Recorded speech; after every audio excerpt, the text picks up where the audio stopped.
Salut et bienvenue dans cette nouvelle capsule de la chaîne YouTube Max Skills University. Je suis très heureux de vous retrouver aujourd'hui pour continuer notre parcours de la comptabilité analytique. Aujourd'hui, je vais mettre l'accent sur la répartition des charges indirectes, le passage des charges de la comptabilité financière au CAG. Donc, sur ce, je vous dis, c'est parti.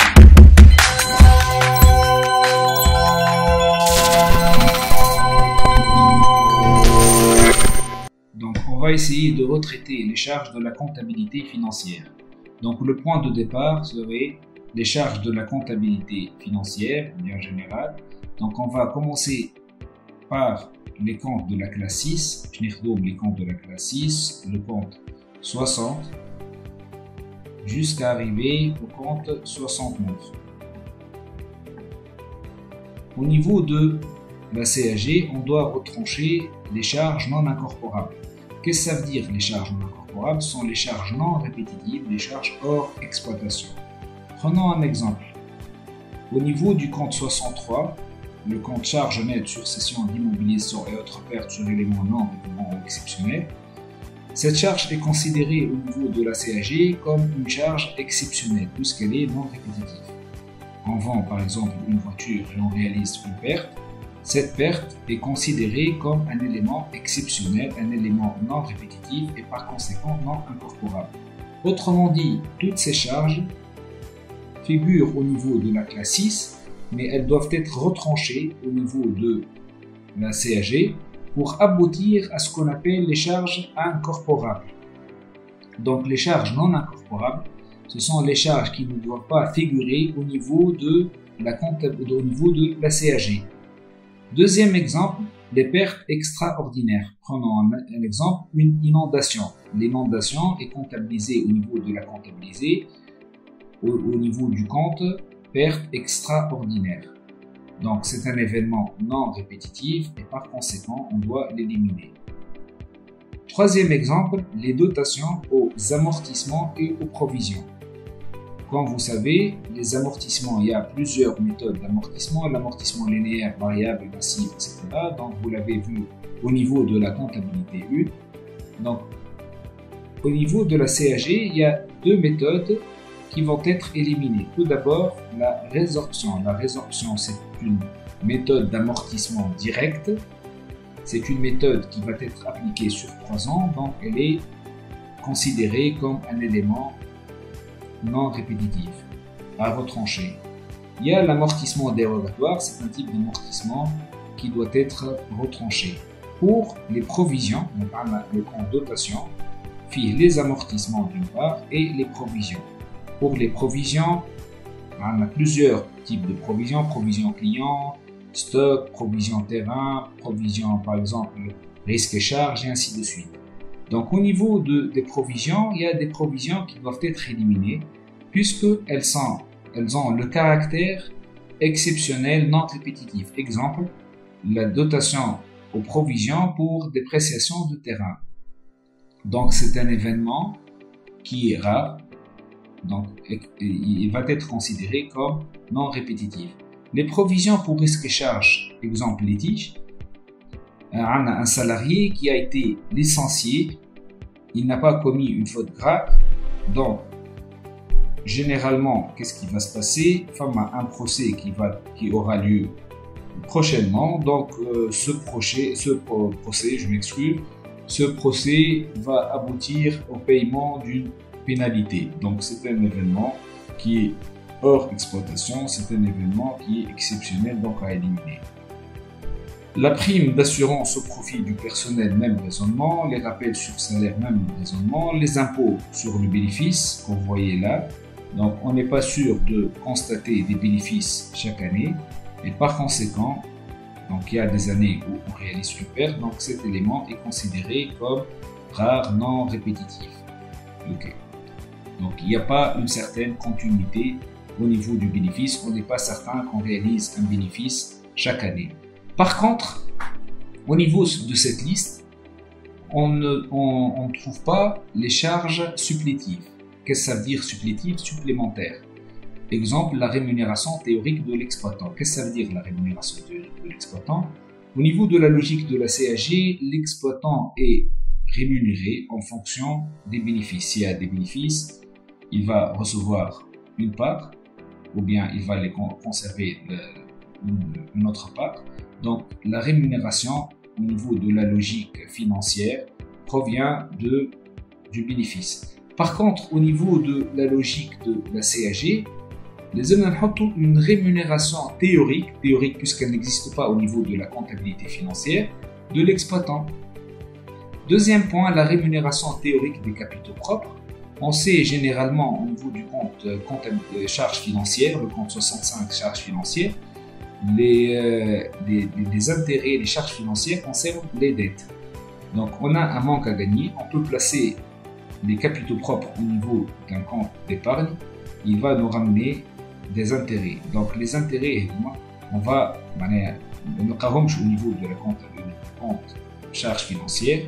Donc c'est une charge à ajouter, c'est une charge supplémentaire. Les charges supplétives, mais non au niveau de cette liste. Par contre, les charges exceptionnelles, les charges non incorporables, et on ne doit pas les incorporer. Non incorporables, on ne doit pas les incorporer au niveau du calcul des charges de la CAG. Finalement, les différences d'incorporation. Donc, on doit calculer la différence entre l'amortissement de la CAG, ce qu'on appelle la dépréciation réelle économique ou charge d'usage, et l'amortissement de la comptabilité générale. Prenons un exemple simple pour illustrer. Donc, V0, on a 50 000.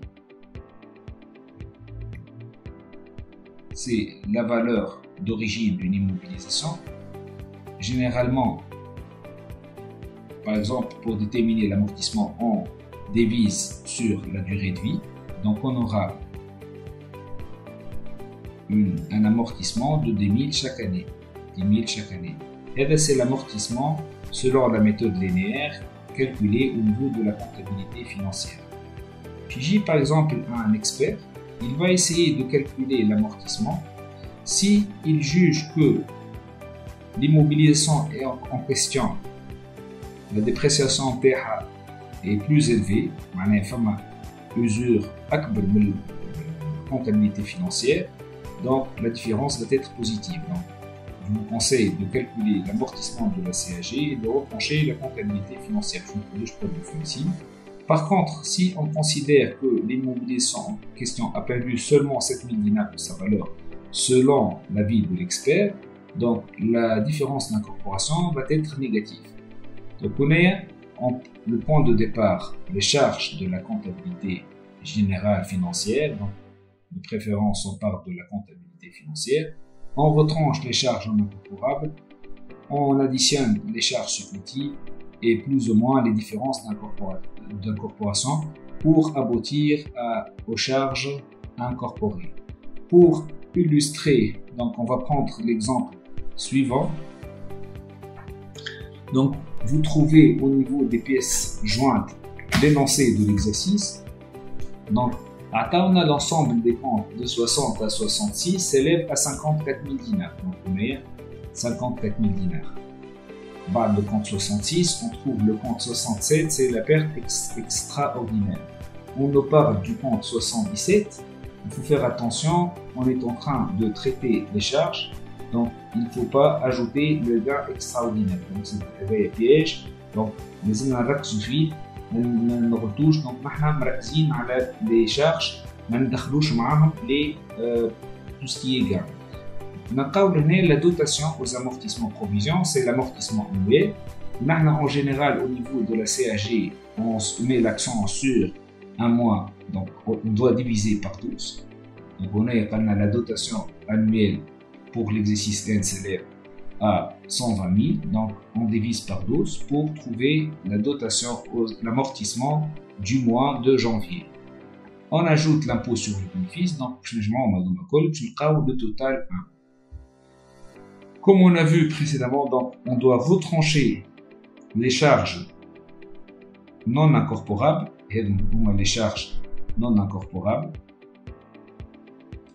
Premier élément, les pertes extraordinaires, Impôt sur les bénéfices, donc on doit le retrancher.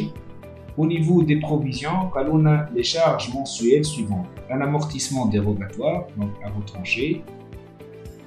Une provision exceptionnelle pour risque d'un montant de 600 à retrancher. Et finalement, une dotation aux résorptions à retrancher. On a donc au niveau du troisième paragraphe, les capitaux propres s'élèvent à 4 260 000 et on retient leur rémunération fictive au taux de 10%. Donc, l'air de les capitaux propres, on multiplie par le taux de rémunération annuelle et on divise par 12 pour trouver la rémunération théorique des capitaux propres pour le mois de janvier. Pour la rémunération théorique de l'exploitant, donc au niveau de l'exercice, elle s'élève à 487,5 par mois. Finalement, pour calculer les différences d'incorporation, on va faire la différence entre l'amortissement, comme on a vu, de la CAG et l'amortissement de la comptabilité générale. Donc, au niveau de la CAG, on nous dit que l'amortissement des immobilisations amorties sur 10 ans est acquise pour 16 000 dinars. Leur dépréciation, donc la dépréciation réelle, est de 1000. Par contre, la dépréciation au niveau de la comptabilité générale, on a vu qu'on doit la calculer V0 sur N. Donc V0 c'est 16 000, N c'est 10. Donc 16 000 sur 10, on trouve 1600. 1000 moins 1600, donc le résultat est négatif, moins 600, on divise par 12, donc on aura finalement moins 50 pour le premier élément. Deuxième élément est amorti selon la méthode dégressive, donc on va faire comme méthode dégressive, V0 sur grand N fois 2,5. V0 pour le deuxième élément s'élève à 8000, la durée c'est 5 ans, multiplié par 12, donc nombre de 2000 moins le résultat obtenu au niveau de la comptabilité financière, et on divise par 12, donc on aura un résultat de plus 36. Finalement, le résultat T4 c'est la différence d'incorporation, c'est moins 50 plus 36, donc on aura un résultat de moins 14. Pour aboutir au résultat final, donc on prend T1, on retranche T2, plus T3, et finalement on ajoute T4. Donc j'espère que cette vidéo vous l'avez kiffé. Si vous avez des choses à dire, écrivez dans les commentaires. Donc je vous dis à bientôt et bonne chance pour votre révision.